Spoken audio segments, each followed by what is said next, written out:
I bought this board for switching different devices on and off simultaneously. Here are its specifications. I paid about $1.50 for it. Now let's look at how it's configured, where it's used, and how it works.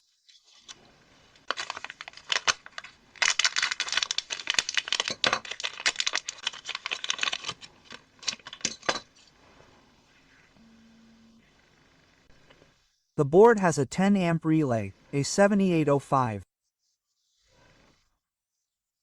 voltage regulator, a micro USB port, an indicator, an optocoupler, a transistor, and buttons. And here are some small details: capacitors, diodes, and resistors. On the other hand, everything is like this.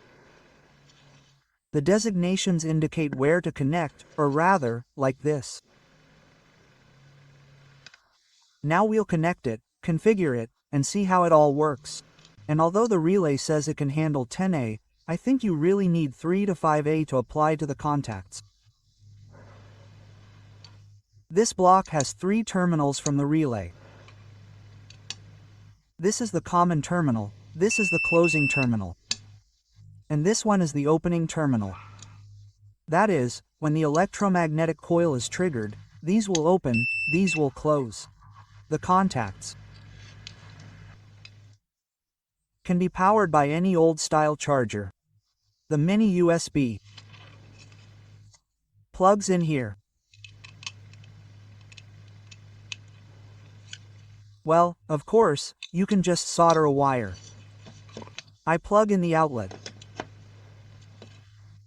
That's how it all works. This LED glows red when the relay is triggered. The relay requires a separate power supply, and the contacts also need a separate power supply. So, for example, we're connecting a light bulb to 220 volts. That is, it should be powered by 220 volts, or some alarm system, or some other device. It needs a separate power supply to these contacts. The device can also be powered with 630 volts. This is the positive contact, this is the negative. The trigger is by connecting a button. You can set various programs for turning the relay on and off. Well, of course, the relay already connects some kind of load. I'll connect a 12 volts power supply and see how it works from the power supply. I have this positive terminal and the black negative terminal.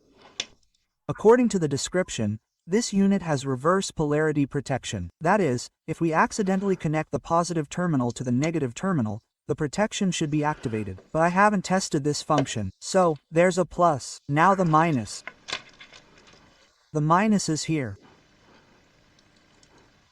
And it works right away.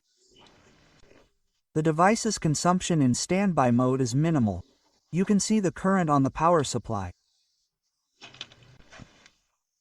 4 buttons are used to control and configure the device.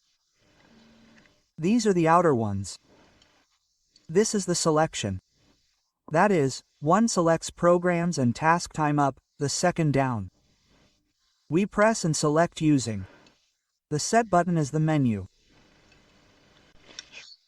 To enter the menu, press and hold the set button. Now, using the left and right buttons, we select the desired program. This goes up, this goes down. I selected program P3.2. There are many different programs and combinations here if you use the trigger.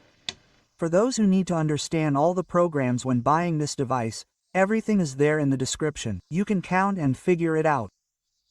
Well, I'll show you program P3.2 specifically. It's the program I use most often.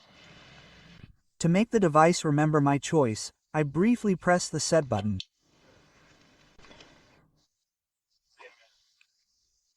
To set the device's operating time, use these buttons back, up, then down, to select seconds or minutes.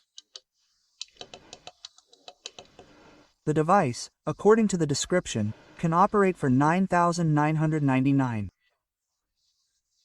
seconds. And there are tons of on-off combinations. Well, I'll show you, in simple terms, how to set seconds and have the relay activate and turn a device on or off. To turn the device on in seconds, milliseconds, or minutes, use this dot as a guide. There's a dot here. Press stop. The dot moves. That's minutes. Let's look again. Milliseconds, seconds, milliseconds, and minutes. So the device remembers that I've selected 5 seconds. I press set again. CL briefly appears. Now you can set the relay's turn-on delay. That is, after how many periods it will turn on or off again. Same thing. Let's take these buttons. Let's say I select 5 seconds and use the stop button to select the desired value. Well, 5 seconds and I press set. You can also select the number of times the relay is activated, and, of course, the load, that is, from 1 to 999. Well, you can also select infinity. We also press this button. And now this infinity. Or you can choose 1D and so on. Well, I'll select infinity and long press. Now the relay will work. We wait. And that's it, it starts turning on. Every 5 seconds, I turned it off and on. That's it.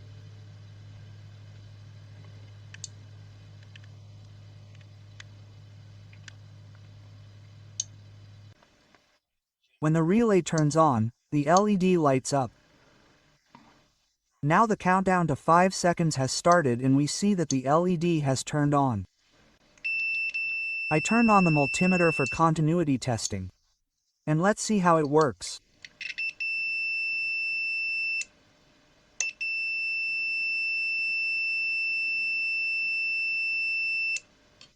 Now on the other contact. Here everything will be the opposite.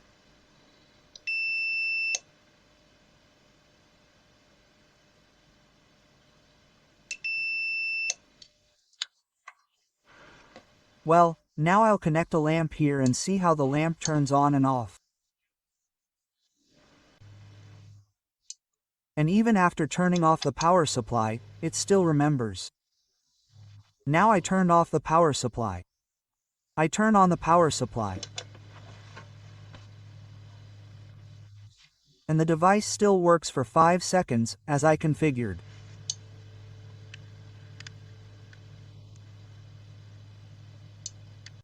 Now I'll connect a 12 volts power supply.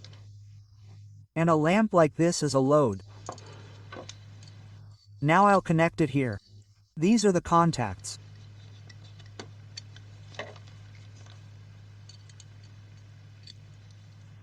I'll plug in the 12 volts power supply to the device.